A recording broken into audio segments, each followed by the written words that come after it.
Assalamualaikum warahmatullahi wabarakatuh. Salam sejahtera bagi kita semua. Selamat datang kembali di mata pelajaran Ilmu Pengetahuan Sosial kelas 7. Pada kesempatan kali ini, materi yang akan kita bahas yaitu tentang interaksi sosial. Adapun yang akan kita bahas yaitu mengenai pengertian interaksi sosial, ciri-ciri interaksi sosial, dan syarat terjadinya interaksi sosial. Langsung saja kita ke pembahasan yang pertama, yaitu tentang pengertian interaksi sosial.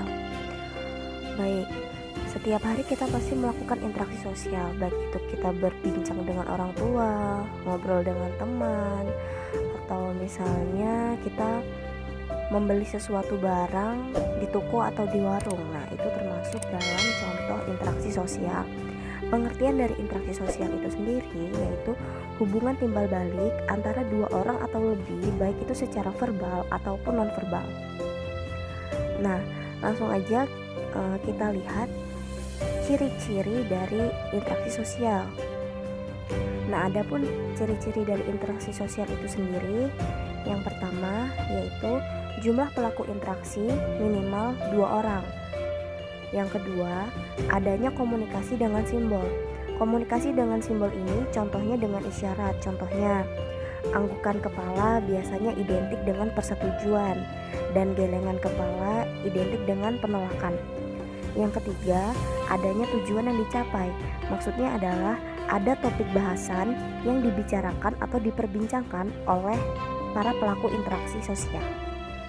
Selanjutnya ada syarat-syarat interaksi sosial. Syarat terbentuknya interaksi sosial yaitu adanya kontak sosial dan komunikasi sosial. Langsung aja yang pertama kita bahas dulu tentang kontak sosial. Kontak sosial dapat terbentuk apabila terdapat respon dari pihak lain. Saling berjabat tangan, melempar senyuman, dan bertatap muka menunjukkan contoh kontak sosial. Pada saat kamu memanggil temanmu, tetapi temanmu tidak mendengar atau tidak menanggapi panggilanmu, terjadi kegagalan dalam proses kontak sosial.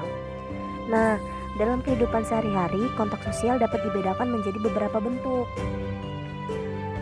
Yang pertama, yaitu berdasarkan cara atau proses berlangsungnya. Nah, berdasarkan cara atau proses berlangsungnya ini dibedakan lagi menjadi 2. Yang pertama, kontak sosial langsung atau primer, dan yang kedua, kontak sosial tidak langsung atau sekunder. Kontak sosial langsung atau primer ini artinya pihak komunikator menyampaikan pesan secara langsung kepada pihak komunikan. Nah, perlu kalian ketahui, komunikator itu adalah orang yang menyampaikan pesan, dan orang yang menerima pesan disebut komunikan. Jadi contohnya itu adalah misalnya saat guru dan siswa berada dalam kelas, dalam proses pembelajaran. Guru memberikan informasi, materi pelajaran, pesan kepada siswa yang ada dalam kelas. Nah, itu merupakan salah satu contoh kontak sosial primer atau kontak sosial langsung. Yang kedua yaitu kontak sosial tidak langsung atau sekunder. Artinya komunikator menyampaikan pesan kepada pihak komunikan melalui perantara pihak ketiga atau orang ketiga tanpa adanya alat komunikasi. Contohnya, saat guru tidak dapat masuk ke dalam kelas, guru ingin memberikan tugas kepada siswanya yang ada di dalam kelas, tetapi guru memberikan tugasnya tidak langsung kepada siswanya yang ada di dalam kelas, tetapi melalui perantara dari ketua kelas. Jadi guru memberikan tugas kepada ketua kelas, lalu ketua kelas menyampaikan pesan dari guru atau tugas dari guru tersebut kepada teman-temannya yang ada di dalam kelas. Bentuk yang kedua dari kontak sosial yaitu berdasarkan bentuk atau dampaknya. Berdasarkan bentuknya, kontak sosial dapat dibedakan sebagai berikut. Yang pertama, kontak sosial positif. Artinya, hubungan sosial antara komunikator dan komunikan mengarah pada kesepakatan atau kerjasama. Contohnya, saat guru memberikan tugas kepada siswa dalam kelas, siswa sepakat untuk menerima tugas tersebut dan bertanggung jawab akan mengumpulkan tugas tersebut tepat waktu. Nah, yang kedua, kontak sosial negatif. Artinya hubungan sosial antara komunikan dan komunikator mengarah pada pertentangan atau tidak menghasilkan suatu interaksi sosial. Syarat interaksi sosial yang kedua yaitu komunikasi. Telah kita bahas sebelumnya, yaitu dalam kegiatan komunikasi, orang yang menyampaikan pesan disebut dengan komunikator dan orang yang menerima pesan disebut dengan komunikan. Dalam proses komunikasi, komunikator dan komunikan selalu menegosiasi makna. Proses komunikasi dapat terjadi melalui unsur-unsur berikut. Yang pertama, sumber informasi. Sumber informasi adalah orang yang mengirim pesan.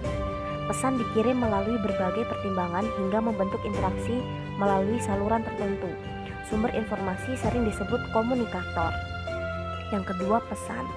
Pesan merupakan simbol verbal atau nonverbal yang menunjukkan isi komunikasi. Pesan dalam komunikasi dapat disampaikan secara langsung dan tidak langsung. Yang ketiga, saluran komunikasi. Saluran komunikasi adalah sarana atau alat yang digunakan untuk menyampaikan pesan. Saluran komunikasi sering disebut media komunikasi. Yang keempat, komunikan. Komunikan adalah orang yang menerima pesan. Pesan yang disampaikan komunikator diterima melalui proses interpretasi atau pemaknaan. Proses pemaknaan dilakukan untuk mengartikan makna simbol verbal dan nonverbal yang disampaikan. Yang kelima, ada umpan balik.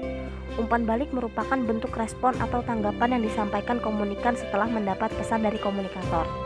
Yang terakhir yaitu gangguan komunikasi. Gangguan komunikasi menunjukkan adanya kendala yang menyebabkan penurunan efektivitas proses komunikasi. Gangguan dapat bersifat teknis dan sistematis. Sekian pembelajaran kita kali ini. Tetap semangat, terus belajar. Apabila ada kesalahan saya mohon maaf.